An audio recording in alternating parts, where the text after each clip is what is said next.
Bismillahirrahmanirrahim. Assalamualaikum warahmatullahi wabarakatuh. Sebelumnya, perkenalkan nama saya Muhammad Arofi Nur Rahman. Saya di sini akan menjelaskan studi kasus tentang mengapa raksasa Kodak gagal beradaptasi. Hari ini kita tidak hanya akan membahas sejarah, tetapi pembelajaran berharga tentang inovasi, kepuasan diri, dan adaptasi bisnis yang radikal. Kita akan membedah salah satu kegagalan strategis terbesar di abad ke-21, yaitu studi kasus Kodak. Bagaimana mungkin perusahaan yang mendefinisikan fotografi global bisa gagal beradaptasi? Mari kita dalami bersama-sama. Nah, lanjut yang slide kedua ada kejayaan dan awal keruntuhan. Kodak bukan hanya sekedar perusahaan. Ia adalah sebuah era. Selama lebih dari 100 tahun, Kodak adalah sinonim dari fotografi yang memegang status sang raja film. Dominasi mereka hampir mutlak menghasilkan keuntungan yang luar biasa dari penjualan gulungan film dan bahan kimia cetak. Namun, di puncak kejayaannya, benih keruntuhan justru mulai tertanam. Kisah Kodak adalah contoh sempurna dari dilema inovator, di mana keberhasilan besar hari ini menjadi penghalang terbesar untuk beradaptasi di masa depan. Ini adalah sebuah predikator saat merasa paling aman. Saat itulah Anda berada dalam bahaya terbesar. Baik, mari kita lanjut ke slide berikutnya. Di slide selanjutnya yaitu adalah era emas fotografi. Mari kita lihat seberapa besar dominasi mereka. Mereka menciptakan Kodak Moment, sebuah frasa yang melekat dalam budaya, menggambarkan momen berharga yang diabadikan. Mereka memiliki monopoli yang tak terlindungi di pasar film. Bisnis inti Kodak sangat sederhana dan sangat menguntungkan. Mereka menjual film dengan harga murah dan menghasilkan sebagian besar uang dari proses cetak dan bahan kimia.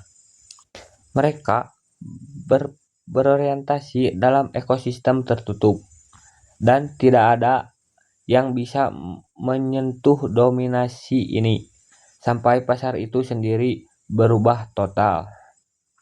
Baik, mari kita lanjut ke slide berikutnya. Nah, untuk slide selanjutnya adalah ironi penemu kamera digital. Inilah bagian yang paling ironis dari kisah ini. Siapa yang menemukan kamera digital pertama di dunia? Bukan Sony, bukan Canon, melainkan seorang insinyur muda di dalam laboratorium Kodak sendiri, yaitu yang bernama Stephen Sasson. Pada tahun 1975, Sasson menciptakan produk tipe kamera digital berukuran sebesar pemagang roti yang merekam gambar kaset pita. Ini adalah terobosan revolusioner. Sasson telah menunjukkan masa depan fotografi kepada manajemen Kodak. Mereka memegang kunci masa depan. Tapi bagaimana respon manajemen terhadap inovasi internal yang mengubah permainan ini? Baik, mari kita lanjut pembahasan selanjutnya. Nah, baik, untuk slide selanjutnya ada penolakan terhadap inovasi. Ada dua alasan utama mengapa The Brilliant Session dimatikan. Yang pertama ada ketakutan kanibalisasi. Manajemen Kodak takut jika mereka meluncurkan kamera digital, itu akan memakan bisnis film analog mereka. Bisnis yang menghasilkan miliaran dolar per tahun. Mereka melindungi cash cow mereka. Lalu poin yang kedua ada kebutuhan strategis. Mereka salah mendefinisikan bisnis mereka. Mereka menganggap diri mereka sebagai perusahaan film dan bahan kimia, bukan sebagai perusahaan yang menciptakan memori atau perusahaan teknologi gambar. Mereka gagal melihat bahkan digital bukan hanya produk baru, tapi penggeseran paradigma total dalam cara orang berbagi dan menyimpan foto. Baik, kita lanjut ke slide berikutnya. Nah, untuk slide selanjutnya itu adalah kompetitor mengambil alih. Saat Kodak sibuk melindungi film, kompetitor melihat peluang. Perusahaan elektronik seperti Sony dan Canon yang tidak memiliki warisan film yang harus dilindungi melompat maju. Mereka merangkul digital secara total dan membangun ekosistem. Menariknya, pesaing terdekat Kodak di era analog, yaitu Fujifilm, berhasil selamat. Mengapa? Karena Fujifilm melakukan diversifikasi besar-besaran ke bidang non-fotografi seperti kosmetik dan farmasi.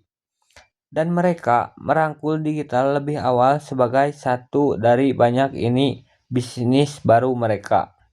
Baik, kita lanjut ke slide berikutnya. Nah, untuk slide berikutnya yaitu ada garis waktu keruntuhan. Mari kita lihat garis waktu singkat keruntuhan ini. Yang pertama, pada tahun 1975, penemuan kamera digital pertama di lab Kodak. Lalu yang poin kedua ada pada tahun 2000-an. Penjualan film anjlok drastis karena adopsi digital massal. Lalu yang poin ketiga ada pada tahun 2012.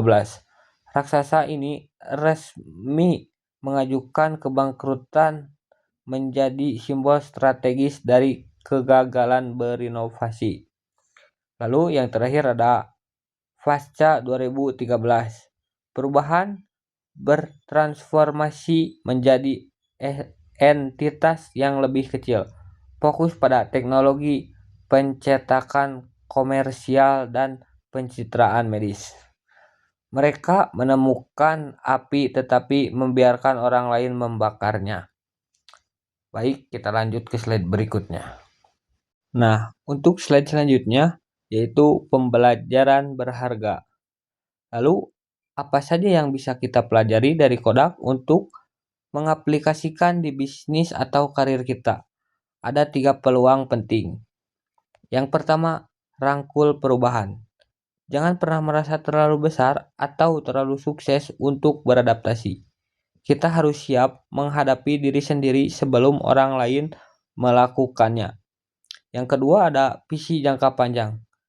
Jangan korbankan masa depan yang potensial demi keuntungan yang terjamin hari ini. Lihat perubahan bukan sebagai ancaman, tetapi sebagai peluang pasar baru. Lalu yang ketiga atau terakhir, budaya inovasi. Ciptakanlah lingkungan di mana ide-ide baru, terutama yang mengganggu, disambut dan didanai, bukan ditakuti atau dihalangi oleh yang lebih lama. Baik, itu saja mungkin kita tutup dengan bacaan alhamdulillah. Tetapi masih ada satu lagi tentang penutupan atau kesimpulan. Nah, sebagai penutup, saya ingin mengutip filosof Yunani Heroicus. Satu-satunya konsistensi dalam hidup adalah perubahan. Kisah Kodak mengajarkan kita bahwa ukuran dan warisan bukanlah jaminan kelangsungan hidup kita.